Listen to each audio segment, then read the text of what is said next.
Cool. All right, everybody. This is BitListen. It's a visualization of the transactions that are occurring on the Bitcoin network. That was pretty cool. Funny enough, the price is tanking as I show this, so maybe I'll take it down. So let's BitListen. We're going to be talking about mining in general today as a function. What is it? What are we actually doing here with all this hardware and computational power?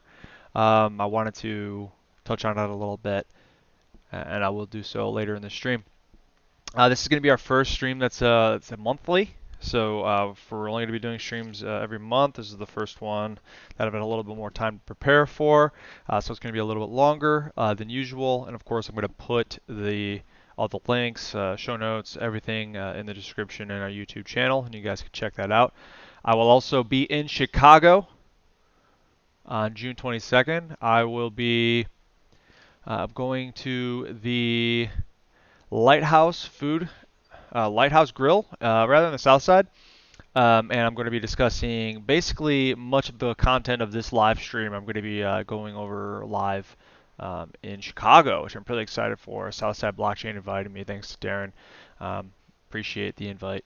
Hopefully, anybody can make it. I'll be posting this video after I make it and present there, and then everyone will have all of this content. But before I get into the general gist, I'm going to go over everything that I generally tend to go over on these live streams. This is another real quick, just a visualization of the number of Bitcoin nodes that are currently in existence, and it looks like there's 9,635, either sinking or not up for very long, or the green ones are the ones that have been up for more than 24 hours. So this is the resiliency of the network right here. How do you shut that down if you wanted to? Can't. But I'll get into some of the stuff that I do every stream. This is going to start up again. Okay, so last week, let's go over some of the things I went over last week. First one was Bitcoin dominance seems to be trajectory seems to be back up. I think we were like right around here the last live stream, May 9th. Yeah, that sounds about right. It's about a month ago. Things have kind of reversed course slightly. However, we're still definitely in a pretty Bitcoin dominant time. I could probably zoom in here. Oh no. Yeah, okay. I'll zoom in just to like the last month or so. This is a little more. It's actually not too much. So Bitcoin's still pretty dominant. We did see some gains. Let's see which one's this one. Looks like it's still hovering around 10%. This is others. So it looks like Bitcoin is still dominant. We did see a little bit of gains in the altcoins. It's affecting the farm profitability that you guys should be enjoying. But there was a time there where everything else was taken off and nothing else was going, or Bitcoin was taken off and nothing else was going with it. So seems to be just kind of par for the course. I do think we're going to see Ethereum take some more of those percentage points back. But we will see what happens there. Obviously, we'll be earning less or fewer Bitcoin if this Bitcoin stays incredibly dominant. If Ethereum starts to creep up, or some of these other altcoins vis-a-vis Bitcoin, we'll be earning more Bitcoin. Obviously, the Bitcoin. So that's just another variable. Whatever we're mining in Bitcoin, and then Bitcoin and the U.S. dollars. All of these things are going to affect profitability. What are we mining? So I just want to remind everyone that I actually shifted all of the percentages down 10% about a month ago. I actually like it. So with the revenue share, basically it's going to be a little bit more accurate with what you should be earning. So you guys just see that on your page, and it'll just, I mean, it's higher than it was before, even with the 10% reduction. But that's kind of where I think it makes sense for me to keep those numbers as accurate as possible with the revenue share percentages. Plus, I'd rather underpromise and overdeliver, so that's why I did that. And then I've been talking about how we've had like 60 spots remaining, and actually it turns out that I can fit quite a few more, maybe like 50 more. We were able to undervolt a little bit more aggressively, which is what I've been working on over the past month or so, and I can actually fit around 400 rigs in the spot in the first building. So we have more space. In addition to that, we still have 4 rigs for sale from clients that are trying to exit the space. And they're all 570s. So I will send them an offer if you want to reach out to me, and I'll act as the intermediary for you guys to get on board with another rig. Highly recommend you do so. But of course, the best time to mine had occurred earlier this year when difficulty was down, right around here. That was the best time to mine. Now that the price is going up, all of the cryptocurrency that you had mined during this period is basically going up in value. And now that the difficulty is going up with the price, you're going to be earning less Ethereum, fewer Ethereum. And this is, indicative, I think, of the whole GPU mining market as a whole. So the best time to mine had occurred. You guys were earning the most Ethereum at any point in your contracts during the first half of this year and the second half of last year. But now that the price is ticking back up, difficulty is ticking back up, and I'm sure the hype cycle will reinvent itself. So keep your eye out for that. Definitely something to pay attention to. So what have we been mining? We have been mining on AMD Ethereum exclusively. Like didn't touch anything else in the past month. So basically, you're seeing an average of 360 a day. It's right now, I want to say like 370, 380, but Bitcoin is actually going down. So yeah, we're actually back to 360 a day, which is about the average of what it made overall of last month. 100% on Ethereum. It was just the best performing cryptocurrency, and AMDs are the ones that are going to take advantage of that. On the NVIDIA side, on the NVIDIA side, we still had a lot of activity. So you're going to see MTP, which is Zcoin, almost 40% of the time. Equihash, which is Beam, 25% of the time. Kuckaroo, which is Grin, 15. X16R, which is Ravencoin, and it's actually the one that's dominating right now in NVIDIA. Ravencoin is way up, at a little bit over 7 cents a coin right now. And then you get your Bitcoin Gold at 7%, HMQ 1725, which I'll go into in a moment. And it's just, everything's just more active. And these are also, like, keep in mind that these NVIDIAs are a little bit, they hash it around the same, a little bit better, maybe like 6, 7, 8 mega hash better than the AMDs on Ethereum, but these other ones are just more profitable. So they're making about $4 a day, a little bit higher than the 350 on the AMD side. But if you remember, these were a little bit more expensive to purchase at the beginning of your contract, whereas these are more reliant on Ethereum, and we definitely saw that play out over the past 6 months or so. So that's what we've been mining over the past month. I'll exit these. Okay. So, oh yeah, HMQ, that's what I wanted to get into. So the HMQ 1725 is exclusively on Zpool, and I just wanted to touch on what that is exactly, because it is comprised, they have 6 coins on their port. So they've got this Hashtap, Ninja, Brazio, Veggie, Plus One, and Buenos. And they're currently mining these 4. And you can see which of those, of the last blocks that this pool found, what they belong to, which coins they belong to. So you'll actually see when you're mining HMQ 1725, I believe it's only on this pool, which would be these coins. So that was the, I think, 8% or so that end up on HMQ 1725, and it's a little bit more involved than just the one coin on most of these other algorithms. So I wanted to make sure that I touched on that. Zpool is actually it's the pool that we use that has like the more obscure, smaller market cap coins that jump to more profitable levels, generally for short periods of time. And I want to be exposed to that. Although I would prefer to be mining the higher market cap coins, nice hash mining pool in general. I just don't want to make sure that I capture some of the volatility that occurs here. And this is the pool that I use to do that. So we're only mining on this less than 10% of the time, probably less than 5% of the time most months. But just something to keep in mind. Okay. We touched on the Ethereum difficulty here. So things are starting to ramp back up. Price, difficulty, interest, hype cycle, everything. So keep your eyes peeled as we move into Q3. I believe. Yes. Yesterday was, yeah, June 1st was the first day of Q3. All right, so let's get into what is mining. So I put together like a little like sentence definition, and I want to like try to break apart that sentence and get into some of the phrases or words that I use to describe mining. So this is going to be my first stab at trying to explain this, and it's also going to be the topic of discussion on Southside Blockchain in a couple weeks, 3 weeks. So I'll just dive into it best I can. Cryptocurrency mining is the use of computer processors continuously hashing a cryptographic function to validate transactions on a blockchain network and release new units of cryptocurrency into existence. It's a mouthful. I'm sure a lot of people are going to see that and not quite grasp what I'm trying to say because it's very dense. So I'm just going to try to pick this apart. So at first, the first thing I'm going to try to pick apart is the validate transactions on the blockchain network, which is this blue here.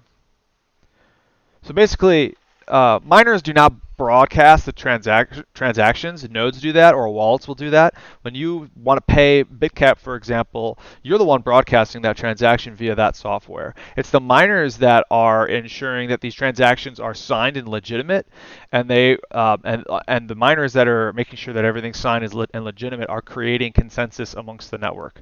That all these tokens are located where the people who are signing where everything is supposed to be. So this is basically a visualization of the Ethereum blockchain. And each one of these blocks is a block.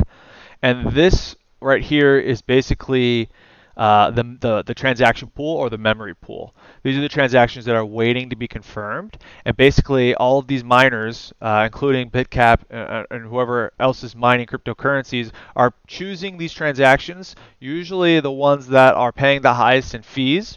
But every miner is building their own block. There's hundreds of thousands of people all trying to build their own block using computational power, and I'll get into that get a little bit deeper later.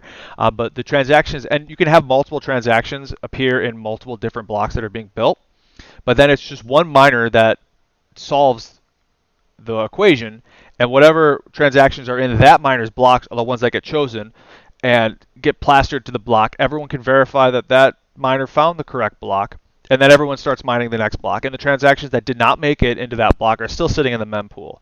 So what's actually been happening with this mempool is that Bitcoin fees kept getting higher and higher and higher because people were starting to outbid each other to try to get into that block because there were so many transactions sitting in the mempool. That's what happened in early 2017, or is it late 20, whatever the last bull run was. That's kind of what's starting to happen now. And you can see right now that there's 270,000 Ethereum transactions sitting in the mempool, and you can't visualize that. So there's only showing 500 here. We can actually hover your mouse over these and see which transactions or what these amounts are for. I can click on them and it'll take me directly, maybe I can't. Yeah, it'll take me directly to Etherscan, but this hasn't been hashed yet, so there's not going to be transaction details for that. Maybe one that's in a block. Let's click on that one. There we go. So here's the block, all the data in the block, all 191 transactions that made it into the block. And you can only fit so many transactions in a block with Ethereum. That's how gas works. It's a little bit different than Bitcoin. I'm going to mainly focus on Bitcoin for this. But I wanted to show just basically how visualizing, this is the blockchain, this is the mempool, and all these miners are competing to be the first one to get a valid block to add it to the next, add that block to the next chain. So all of these, this is where the word block and blockchain comes from. A block is basically a group of transactions. Yeah, I'll get into the chain part later. But basically, all of these miners are grouping these transactions and hashing those transactions with some other data to try to get to, and I'll get into this a little more detail later, to find an output from the hash that is lower than the target. So, and it's very difficult to do that, and the more people that connect, the more difficult it becomes. But this is basically a visualization of what mining is. As soon as there's a block that is found, all the miners will validate, make sure that it's correct, that it's not a bad actor, and if it is a bad actor, all of the miners will unanimously reject it and then continue mining on that original block. But if it is correct, it will accept that block and we'll move on.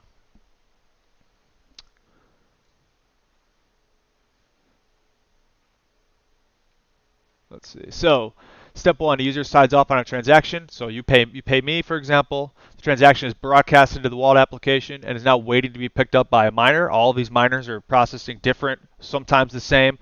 Yeah, they may have like 98% of the same transactions and 2% might be different, or 50-50. It also depends on latency of the network. If you're closer to transactions physically that are occurring, you'll probably pick up those quicker if the fees are the same. And then when if a miner does solve that block of those transactions that it has accrued in its block and its signature will be the ones that will move on. So you're going to see that pool of unconfirmed transactions. That was this. And then those are the ones waiting to be processed. They're usually not collected in one giant pool, right? But more often small subdivided local pools. So this is what I mean. There's sometimes you'll have some transactions existing in multiple blocks that are being formed. Sometimes you'll have blocks that have very different transactions. It really just depends on the latency of the network and how the fees are structured. The third step is that the miners in the network, we're just talking about Bitcoin here, so we can ignore that. Select transactions from these pools and form them into a block, and a block is that group of transactions. A block is basically a collection of transactions in addition to some extra metadata. That would be like a timestamp, the prior block hash, which I'll get into, and every miner constructs their own block of transactions. So basically, this is how blocks are formed. There's groups of transactions that occurred. With Bitcoin, it's every 10 minutes, or we aim for every 10 minutes. And then those group of transactions can form the block, and the miner has to solve that equation to allow that block of transactions to become part of the public ledger. I'll put all these in the show notes so everyone can see and dive in a little bit deeper if they're interested. So that's the validate the transactions. We're ensuring, miners are ensuring that there's no bad actors, that you would have to trick 51% of the miners on the network in order to convince us that a transaction is real when it's not. And that's called a 51% attack. It's very rare, but it's happened, and I'll get into some of that later. Let's see. Blockchain validator is someone who's responsible for verifying transactions within a blockchain.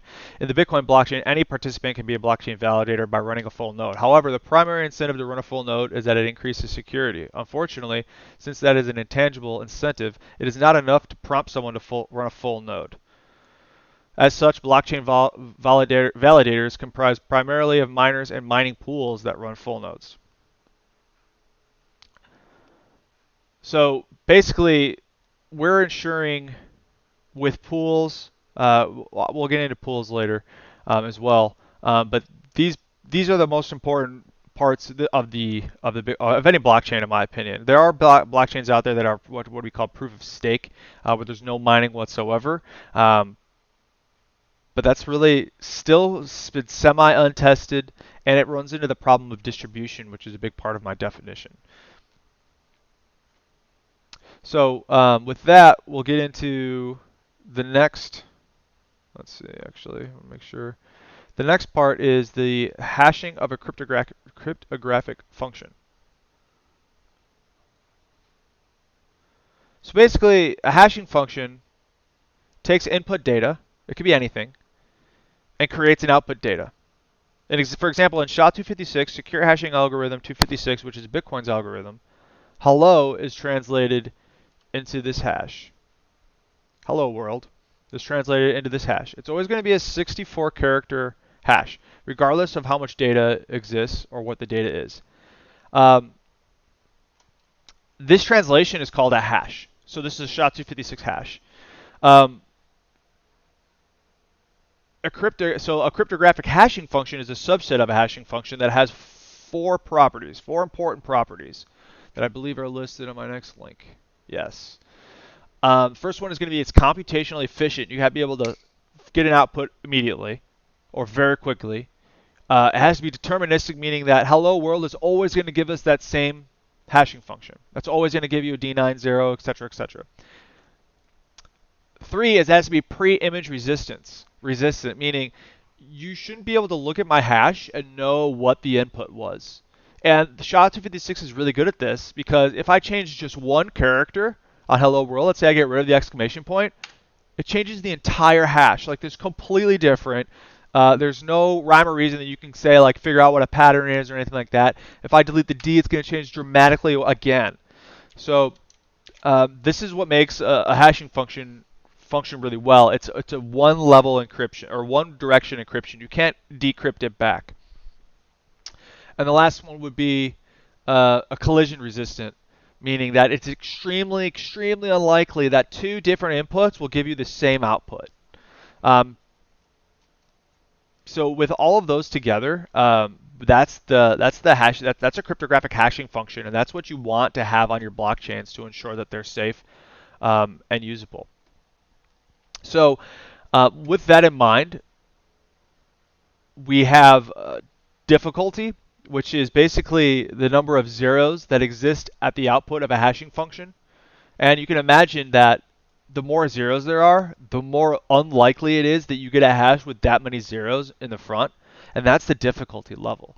So what happens is the Bitcoin network basically wants, let's see, I'll click on this link. The Bitcoin network basically wants there to be a block found every 10 minutes, and it can basically measure how many hashes on the network were occurring over the last 2016 blocks. It basically gets an average of the last 2016 blocks, and it will say, oh, I need to raise the difficulty by this amount to ensure that it takes miners 10 minutes to find a new block. So that's why the difficulty shifts. If miners were to start turning their rigs off, difficulty would go down, and the difficulty of that hash function would have fewer zeros at the front of it because that's the output needed for the end of the block. So basically what happens here is, let's see, the collection of transactions from the transaction pool. You click on these transactions, you can get the version of the software, the previous block hash. That's the chain part of the blockchain.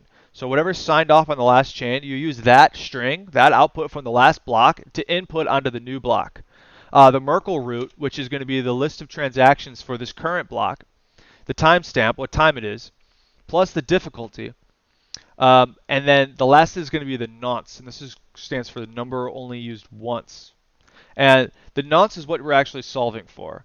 So if we're trying to mine Bitcoin, for example, we're just taking all the data that we know. We know the version of the Bitcoin. We know the previous block hash because somebody solved it a few minutes ago.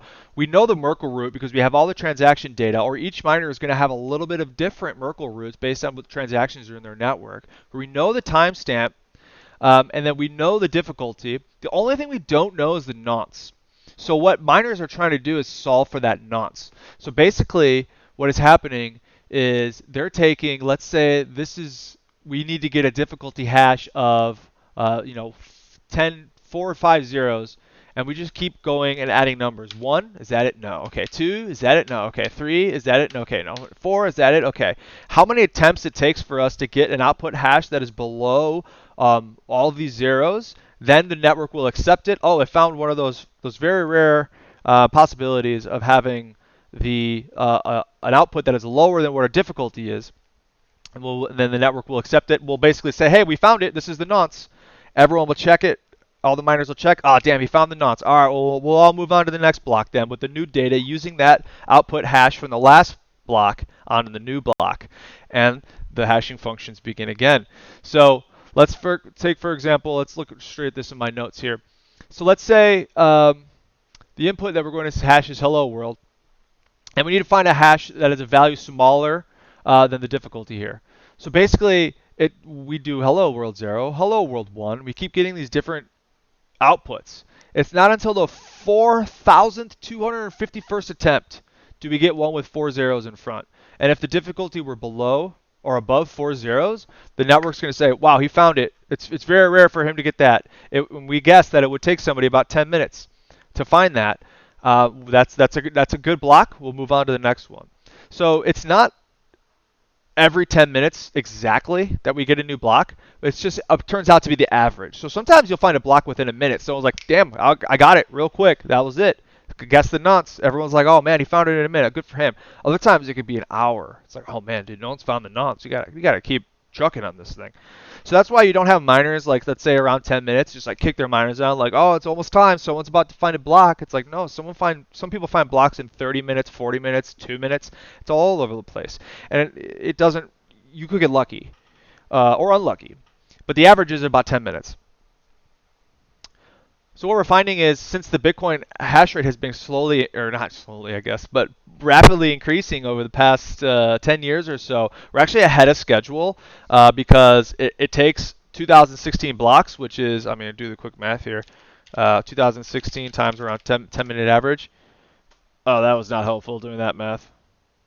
All right, we'll divide it by 60 then. It takes 336 hours, 24, like 2 weeks-ish for the Bitcoin network to adjust on an upgrade in difficulty. So if you just turn down, like boom, turn down 50% new hash rate, it's going to take 2 weeks for them to recognize that. So people are going to be chugging out blocks faster, and actually it would probably shorten that time period to maybe 13 days. And then people will be chugging out solutions because they have so much hashing power that they're able to guess more times before the network is able to respond and up the difficulty. Whew. This is really complicated stuff. It's hard for me to explain. I'm trying to go through it in the best way that I know how, as this is going to be the topic of my discussion in a few weeks. The cryptographic hashing function, and so basically, let's look at it this way. Think about like a pair of dice. You have, let's say 2 dice. Let's keep it simple, and you have to get below a 2. Or I guess that's impossible. You have to get below a 3, so you have to roll snake eyes basically. You have to keep rolling until you get snake eyes. Now, extend those odds, which is like what, I don't know, 1 in 12. No, it's gonna be way higher than that. Extend those odds to like 256-bit character strings, where you have 64 character strings that could be numbers and letters, and there's literally infinite possibilities that you could come up with. So to come up with something that's difficulty, it may have a it's gonna be a really small percent chance that it's going to be below that difficulty threshold, but the possibilities there's so many of them. So it's quite difficult to find that solution, and it takes right now the Bitcoin network. I'll have this written down. I think it's at 54 million terahashes right now, which is 54, I think, quintillion hashes per second. So there's 54 quintillion guesses on nonces, which are random numbers at the end of which are random numbers, to try to guess what the output hash of this next block will be, to try to get it below the threshold, which is the target hash. I mean, that's like having millions of dice and you've got to roll all snake eyes. I guess it would be like a whole snake pit. I don't know. The odds are very, very stacked against you in order to do that. And that's what mining really is. And that's why it's called proof of work, because once you've selected that and you've come up with a solution that's below the target, there's no way for anyone to figure out what that number is without actually guessing at what that number is. So you've proved that you've done the work and come up with a solution. So that's what proof of work is. The blocks are the groups of transactions that were accepted by the pool, or I'm sorry, accepted by the network, and the chain is using the data, the output hash from the last block, and incorporating that into the new block. So there's no way to get an output hash that is below target without using the data from the old block, and that is the chain part of the blockchain. All these things are linked together through cryptography. It's really fascinating stuff. So that's what miners are doing. Whether you're on Bitcoin, whether you're on Ethereum, whether you're on Digibyte, I mean, whatever. We're all basically trying to guess the nonce, which is a random number, to try to get us the output hash that is below the target of what the network set as the difficulty. Whew, yeah, good job on that. So you can see here, I think I did this earlier, but hello world 1 changes it dramatically. And we can have a lot of data in here. This can go on forever. And it's going to give you the same sized hash at the end of it. And there's so many different possibilities that you can store a lot of data from the input. Excuse me. All right, I kind of jumped all over the place because I got excited. It tends to happen. So That's the validation portion at the beginning, and then that's the cryptographic hashing function portion of my definition. So let's actually go back to my definition right now. There it is. And so then let's go into this portion here, the use of computer processors.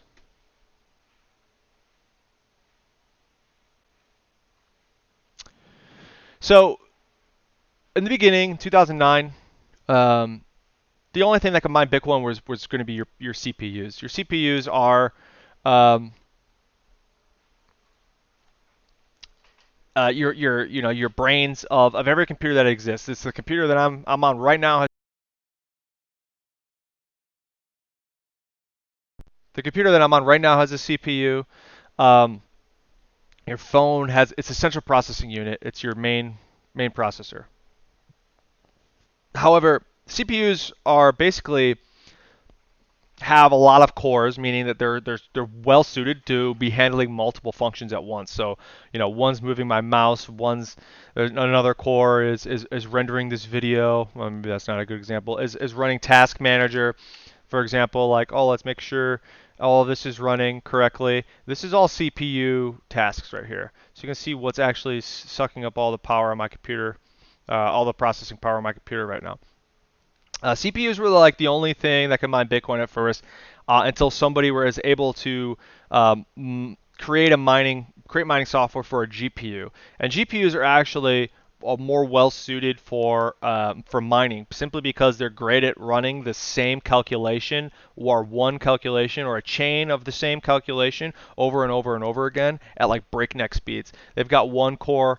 And it's just like one super single-threaded CPU is, I think, a really simple way to explain it. So they can run this SHA-256. It's like, oh, try that number, try that number, try that number, try that number. Oh, the output hash isn't right. We can run it for, let's say, on a 1070 with Ethereum. We can run it 34 mega hashes per second. We can try 30,000 times. I'm sorry, 30 million times per second. We can run this hash. I mean, that's what GPUs are doing.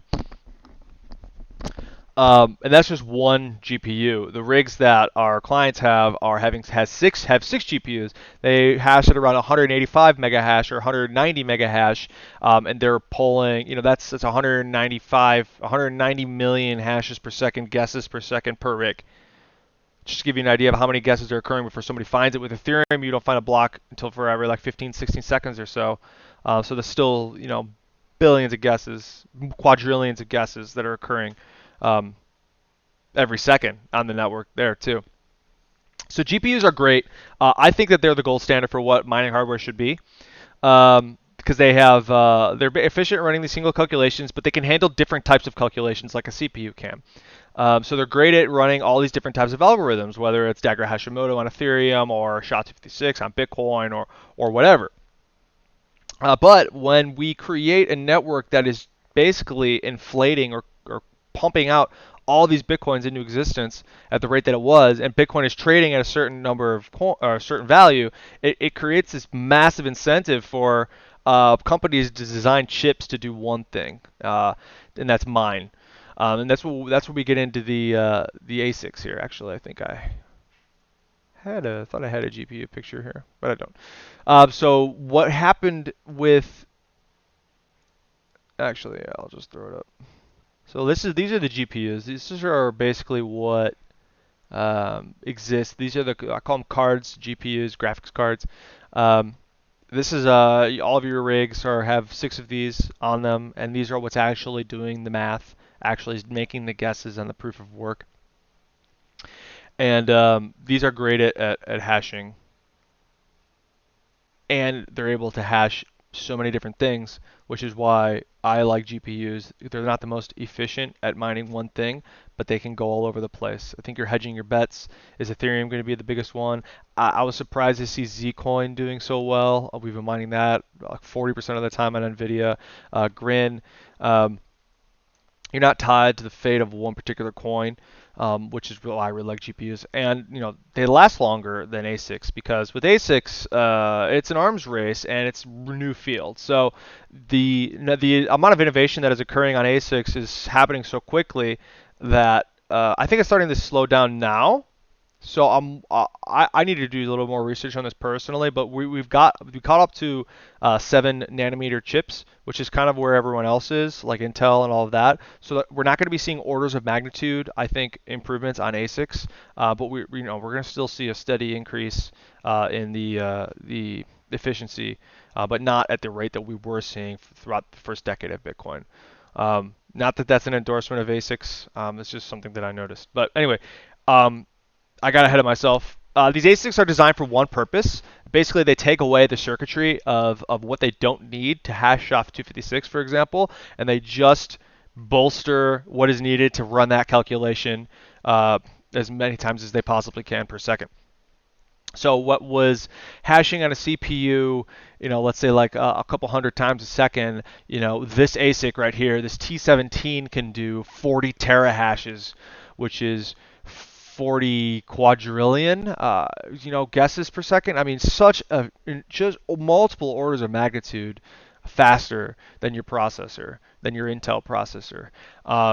And the problem with these is that you've got these companies that design these machines to make money from mining, unlike a general purpose hardware company like AMD or Intel or Nvidia, which are designing this hardware to for all the other use cases that these things have, to run computers, to run programs, to render video games, to render movies, to help me broadcast this stream, where cryptocurrencies aren't the primary driving force behind the development of this hardware.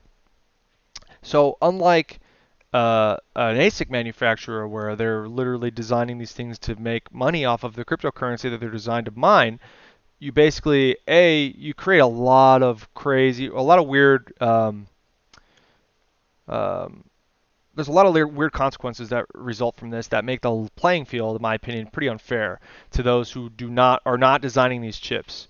So there's the issue of having hashing power consolidated um, to just a few companies or one company, like Bitmain, for example, where they actually have a lot, most, if quite a bit of the hashing power on the network, which means they're getting the majority of the rewards because they designed a better chip, which really leaves out the smaller players, which I think is very antithetic to what Bitcoin is really designed to do, and that is to bring power to the people, to allow everyone to participate in the financial network um, as on a most level playing field as possible.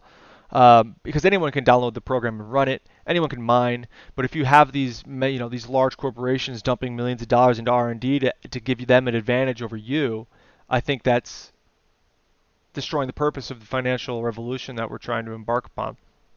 So, in addition to just having unfair amount of money going to the chip manufacturers, we have the ASIC manufacturers presenting themselves as a political block on these blockchains. I don't think you need to look past the Bitcoin Cash versus Bitcoin debacle that occurred like last year, 2 years ago, over segregated witness and the 2 megabyte New York deal that occurred.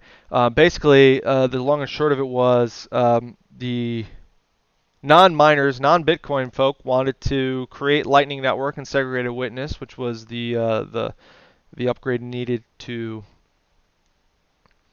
allow for Lightning Network to occur. And Lightning Network is an off-blockchain second layer scaling solution. And the Bitmain said, well, we don't want to lose that revenue because you pay transaction fees if you pay on the blockchain, and we'll agree to SegWit if you upgrade the block size to 2 megabytes because it's artificially set at, and still is set at 1 megabyte today. And this basically turned into a big battle, and because they activated SegWit and did not honor the 2 megabyte deal, that Bitcoin Cash split off and now has, I think they've got moving block size limits, so the block size is smaller, but if more transactions are put in the block, the actual block can get bigger than 1 megabyte. So the argument is that they have a better scaling solution than Bitcoin, because Bitcoin you're paying a lot in fees, and I think they're trying to push people off of the actual on-chain networks and use the second layer solutions. So this is like a political battle over where do the transaction fees go? Do they go to the mining network, the Lightning Network rather, or do they go to the miners? So And this is like, I think, a play on the fact that you had ASIC manufacturers can run in the show. The fact that they were able to actually go around Bitmain, they did it through a user-activated soft fork, which is a tactic to not need to get 85% of the hashing power in order to activate it, and it worked. But the damage that occurred from that, I think, really reverberated for quite a long time, and still is. You know, even now we have this culture of forks that are occurring. We got Bitcoin, Bitcoin Cash, we got Bitcoin SV, we got Bitcoin Gold, we got Bitcoin ABC. I just think it's really damaging to the space. But this problem that these ASIC manufacturers have is that they do flex their political muscles in times like this where their profits might be threatened. And it's a possibility that something like this might happen with Ethereum. The more we kind of the more proof of stake kind of looms off in the distance, and you've got these ASIC manufacturers that realize that maybe they can band together and stop some of these protocol upgrades. I mean, that's a real possibility. So I'm very anti-ASIC manufacturer. I mean, I don't really see an AMD and NVIDIA getting together like, hey, we really need to stop this Ethereum upgrade because we're making money off of people buying our GPUs. It's far more likely going to be these Bitmain people. And the reason is because the cryptocurrency is a small segment of their business. You know, they're not in the game to design chips for cryptocurrency. They're in the game to design chips for computation, and cryptocurrency just being a subset of that. So I'm not a big fan of ASICs, as I'm sure everyone is aware. And not only that, but they actually cause, during the transition from GPUs to ASICs, there's actually a lot of security holes that occur. So here's an example. Zencash was the target of a 51% attack as a result of Equihash ASICs that came online. And Zencash was a fork of Zcash. And Zcash just kind of allowed ASICs, like, oh, we got ASICs now. Like, darn it, there's nothing we can do. There's a lot that they could have done, but they just chose to, take it. And some of these forks that had a slower hash rate than Zcash started to get attacked because it was really cheap for someone to just buy a handful of ASICs and then have the hashing power of an entire GPU mining farm, trick the network into thinking that there were transactions that were occurring that weren't, and then sell all those tokens before the chain could figure out what was going on. And that happened with Zencash. It happened with Ethereum Classic. There's only two that come to mind right now. So you've got these particular coins that are just kind of allowing it to happen. My three examples I have are Litecoin, Ethereum, and Zcash. And I think we can look at the Litecoin hash rate and we can see kind of where ASICs turned on right here. So like this was like the network hash rate here. Do I have a number? 7.5 terahashes. I'm assuming T's for terahash. Let's just go with terahash. And then like overnight, that tripled. I guess this is like 6 month period. Let's just go like right here, 31 to 104. So it tripled in a week. Let's say a month. I don't know, like a week. It tripled like a week. In a week's time, someone was able to create enough chips to triple the network hash rate. It was a miracle Litecoin wasn't attacked then. This is dangerous for network security. So there's the other approach, which is to, and I don't think anyone's really nailed it down.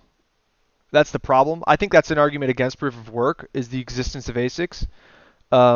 That you really want to try to minimize your, obviously network security. The security is the hallmark of blockchains, of cryptocurrency. Like they're the most secure, I think, software on the planet. But you also want to keep it fair for everyone to use.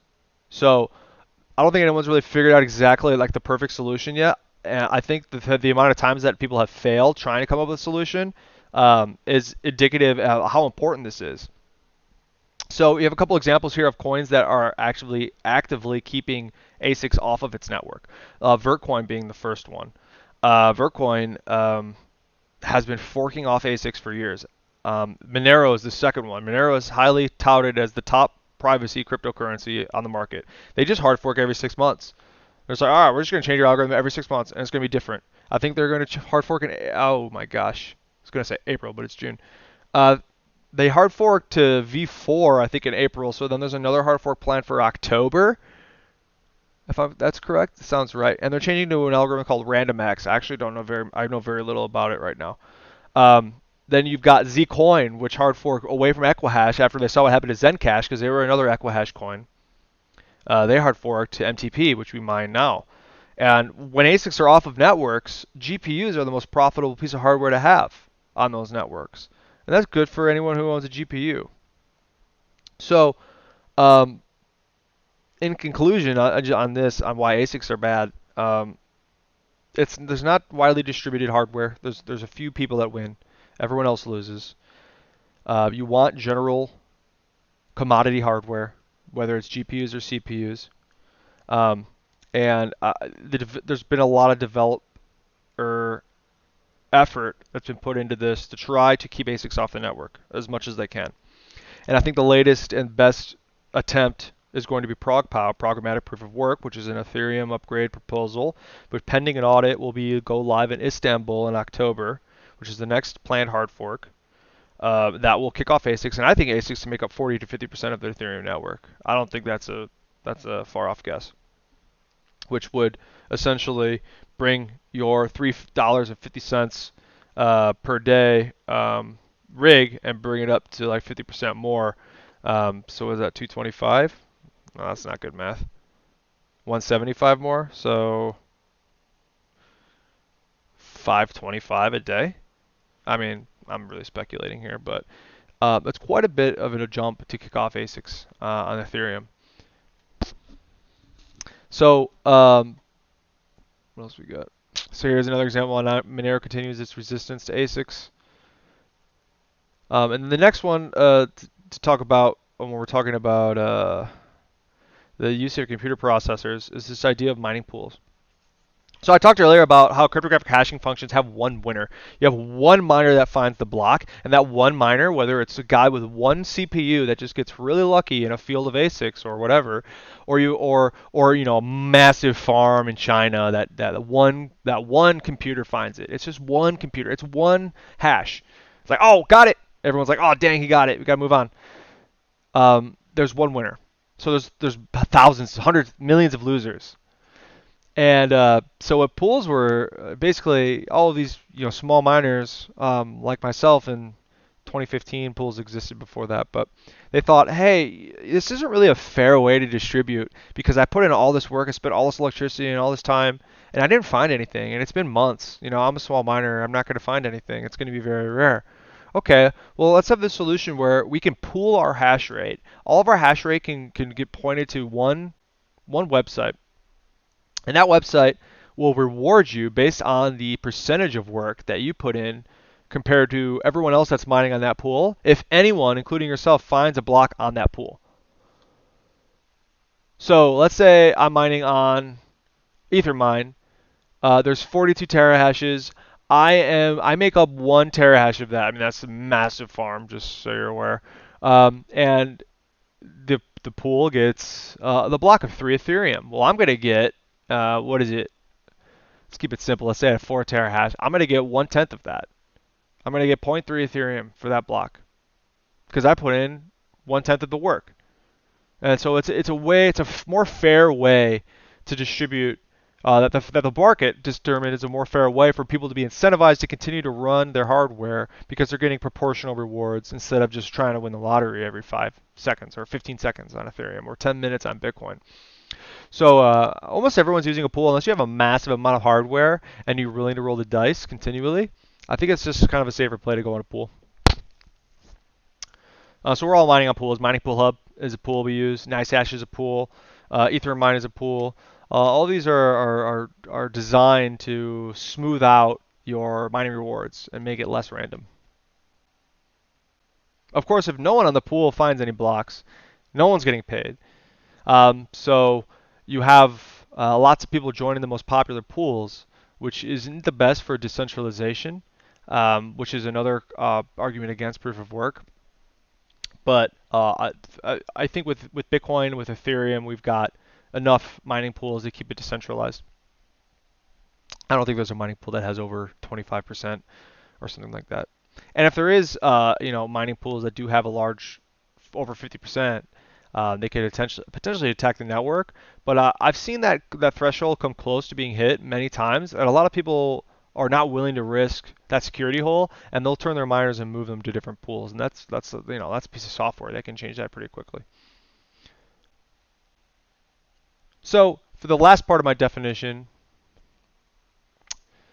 is the release of new units of cryptocurrency into existence. So all cryptos have a set schedule for the release of new currency. With Bitcoin, every 10 minutes, 50 Bitcoins were released for 4 years. After the first 4 years, that number is halvened. We call that the halvening. Then it turned to 12.5, or 25 rather. Then after the next 4 years, it turned to 12.5. We're about 10 years into Bitcoin, so we're at the second half of the 12.5 Bitcoin per 10-minute segment. So in about a year, we're going to go from 12.5 to 6.25 Bitcoins released every 10 minutes. So right now, as of this live stream, there's been 17.7 million Bitcoins have been mined out of the 21 million, and there's only 3.2 left. 3.3, 3.2 left. But not all cryptocurrencies share that same distribution schedule. Ethereum was set at 5 per block until they could figure out staking. They didn't figure it out in the time that they thought they would, so they moved it to 3 per block. Grin is going to be 50 Grin per block forever. It's just going to stay like that. I actually kind of like that. I didn't like that at first, but I don't hate it. Because there's going to be Grin that's going to be lost. There's going to be, by the end of or once we get towards, it's still like an elliptical curve because there's so many more Grin in existence that the 50 Grin per block at the very end of its, I guess at the very end, but like later in its life cycle is going to be like percentages in inflation per year at a certain point. So I don't hate it. So that distribution schedule is going to occur regardless of hash rate. Hash rate's going to impact it a little bit, but the network does a pretty damn good job of making sure that, let's say with Bitcoin, that Bitcoins come out every 10 minutes or an average of every 10 minutes. So when the hash rate goes up, they adjust the difficulty, so it takes more hashes to find the next block. So I think I mentioned this earlier, but there's I think I said quintillion. It's 54 sextillion hashes per second on Bitcoin, which is insane. Per second, there's that many attempts to find the transaction or to find that output hash that is below the target hash. In addition to this distribution schedule that incentivizes people to mine, is that people get the transaction fees. So the incentives of Bitcoins have to incentivize miners to include their transactions in the block, so they pay a small fee. Miners will prioritize the higher fees because they want to try to get paid more. So they'll take the fees that have like this Bitcoin or this transaction for 1 Bitcoin. This guy's willing to pay me 0.005 Bitcoins. That's a lot higher than the other guys. I'm going to include him on my block and hash on that.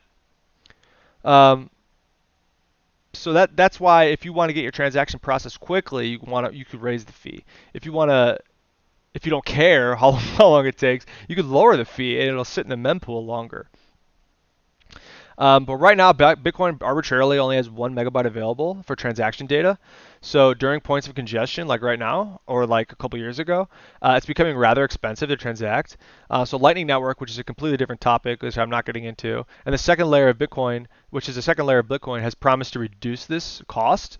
But so far, it's kind of been falling short, or it only applies to certain transactions, and it's really confusing to relay to the users which transactions are Lightning Network.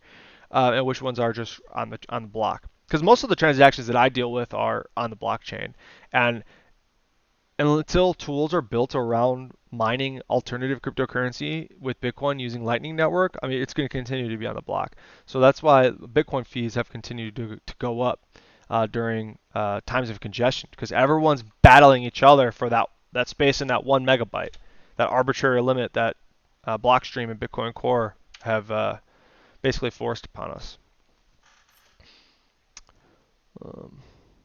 So we can see, let's see, this is the 21 million I talked about.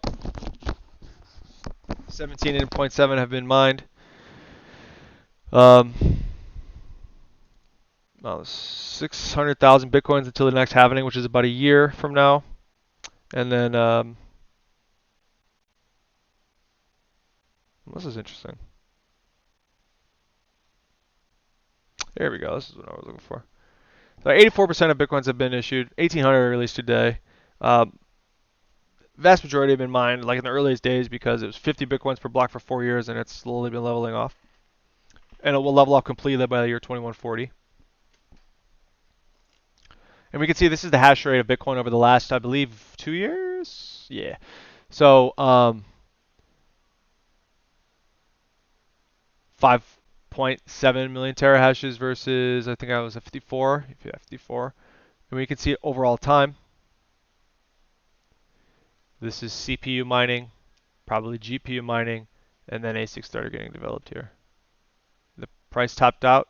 People started turning off their ASICs, going back up. So that's what the Bitcoin hash rate has been looking like. But it doesn't change the amount of Bitcoins that come out.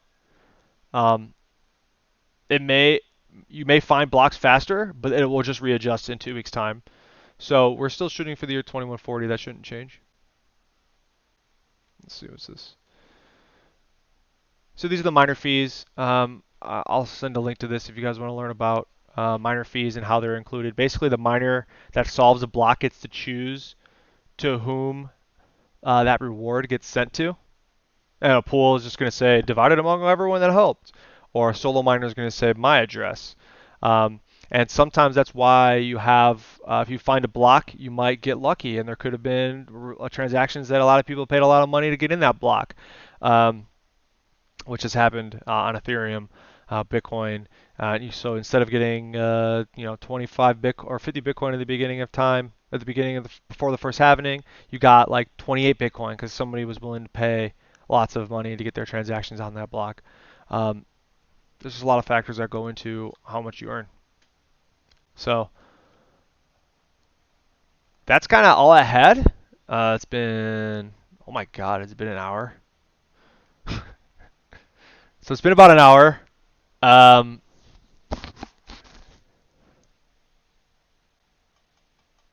that's a lot to talk about.